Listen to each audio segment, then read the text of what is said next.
সবচেয়ে কোন দানে বেশি নেকি হবে?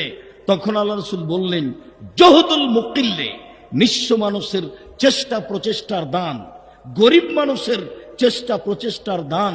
সারাদিনে কামলা দিয়েছে, 500 টাকা পেয়েছে, সারাদিন রিক্সা চালিয়েছে, 200 টাকা পেয়েছে। এই টাকার যেটা দান, এই দানের নেকি সবচেয়ে বেশি।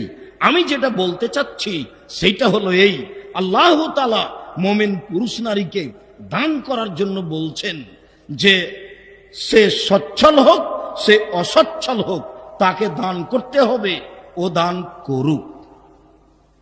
নিশ্চয় গোপন দান আল্লাহর রাগকে মিটিয়ে দেয়।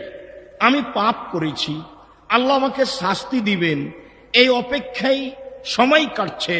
কিন্তু কেউ যদি গোপনে দান করে তাহলে আল্লাহর রাগটা মিটে যাবে, আল্লাহ তাকে শাস্তি দেবেন না।